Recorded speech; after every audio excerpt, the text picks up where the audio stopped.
Ask any longtime Disney World visitor why they keep returning to the same vacation spot time after time, and you'll get a variety of answers, including the rides, characters, theming, and time spent with loved ones. All of these answers, and many more, can be easily summarized in one word: nostalgia. Especially for people like me that have been going basically our entire lives, that nostalgia is going to be intrinsically tied to our core memories. Ultimately, the core memories we create are going to be the ones that we feel strongest about, even if it's for things that never get brought up under normal circumstances.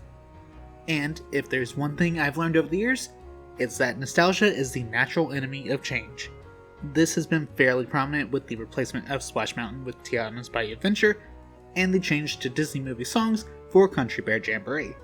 But those are certainly attractions that people with less nostalgia should be able to understand the attachment towards.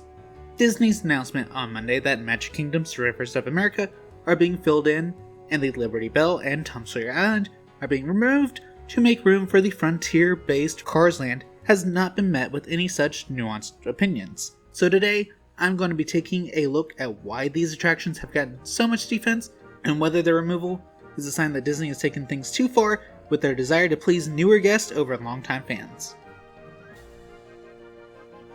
The history of this little area stretches back further than the beginning of Magic Kingdom, as this was basically a clone of Disneyland's version that Walt Disney worked on, which means that every single person that has gone to Magic Kingdom since the grand opening back on October 1st, 1971, has at least had the potential to see this island and river, even if they didn't go on the attractions. This has helped to make Frontierland and Liberty Square feel much larger, as the edges of the land don't stretch into the sky around you like Diagon Alley at Universal Orlando. The sightline of the water is part of the intrinsic nostalgia of this area of the park. While yes, most guests have never been on Liberty Belle or Tom Sawyer Island, the view itself is very much hard to miss, if for no other reason than the fact you have to walk around the whole thing to get to Big Thunder Mountain. Now, if you've actually been on either the Liberty Belle or the island, then you are fully aware of how peaceful and quiet everything is. It's an extremely different area from the vast majority of theme parks, as it feels like you're taking a breather, but without the hustle and bustle of everyone else surrounding you. While vacation is meant to be a way to get away from it all, the Rivers of America have acted as a way to get away from everyone else trying to get away from it all. This creates an actual difference, which can create a core memory as you actually acknowledge what's going on around you, instead of having to get from one side of the park to the other and not think about anything else. Even off the island, it's a great spot to watch, as it invokes a feeling of being with nature, even inside of a giant man-made theme park. Walt Disney once said, "Disneyland will never be completed as long as there is imagination left in the world." In the past few days since the announcement of this change, I have seen this quote or parts of it used as a gotcha against people upset about the removal of the Rivers of America. Regardless of your opinion on the quality of the Cars movies and shows, it is easily one of Pixar's most profitable franchises, as seen by the overabundance of merchandise over the last 18 years.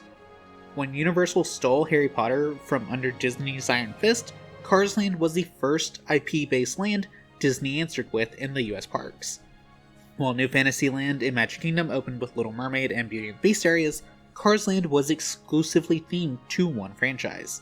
Sure, it isn't the very first IP-based land at a Disney park, as previous areas like A Bug's Land existed, but it was certainly how Disney was planning to respond to Universal using popular IP. Cars Land is something people have wanted to have brought over to a Disney World park since it opened. They actually pulled out all the emergency IP, as the door coaster from Monsters Inc. and the Villains Land that have long been rumored were also finally announced at D23 on Saturday. The combination of these three being brought to Disney World at the same time is definitely no coincidence. Disney knows that if they don't start making changes, they are going to actively lose annual guests, as the likes of Mario and Harry Potter draw people down the street to Epic Universe. Disney is built on nostalgia. However, if they're stuck having to play Child Memory Simulator with Disney's most frequent park guests, then they risk losing out on connecting with kids that are meant to be the future park guests. Without the creation of those core memories, there's not as much reason for kids to want to come to Disney as frequently. and without a major draw to convince parents to bring their kids, it's hard to get those lifelong guests, which unfortunately puts Disney at an impasse: guaranteed nostalgia versus future excitement. Change is one of the guarantees of life, as it is something that nobody can stop. The important question is why Disney specifically wanted to change the Rivers of America. During the height of the pandemic, Disney did a massive refurb on the area to redo the track that moves celebrity Belle along. Most likely, they realized how much of a pain it is to have to keep the maintenance up, as they can't do anything until the river is dried up. The easiest solution was obviously to announce something that park guests had wanted forever: a massive expansion. This was a twofold attack, as not only did it potentially hype guests up for future trips, but it also helped show that Disney actually had an answer for Universal Orlando's epic universe. Now, this did as much harm as it did good due to the specific factors of the budget cuts on Galaxy's Edge, Toy Story Land, and Epcot's renovations. People aren't as willing to trust a company that has spent the last several years either destroying childhood favorite rides or cutting corners in the name of profit.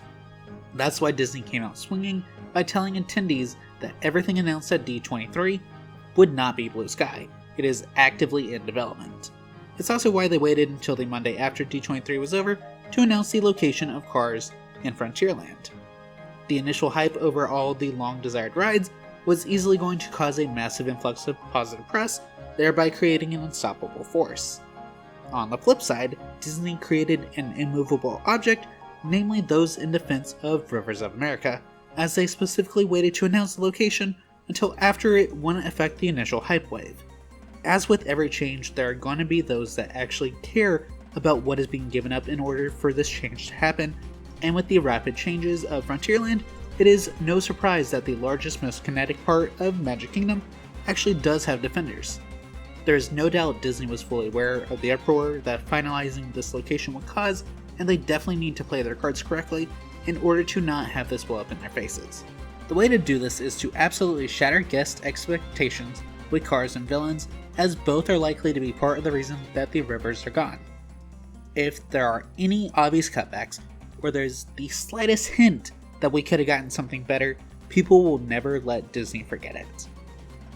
Unfortunately, all we can do now is wait as Disney prepares the new drainage paths for the rain that will now have nowhere to go once the rivers are gone. Once that process ends, we will truly see how things are affected. Thanks so much for watching. Definitely let me know what your thoughts are on the Rivers of America being removed, whether it's the whole area or just a piece of it. If you enjoyed, make sure to subscribe, as I'm going to be keeping an eye on these changes as they happen, and will be posting about them more often once some onstage stuff occurs, rather than the behind the scenes stuff that is not currently allowed to be recorded. Anyways, thanks again, and I'll see you real soon. Bye!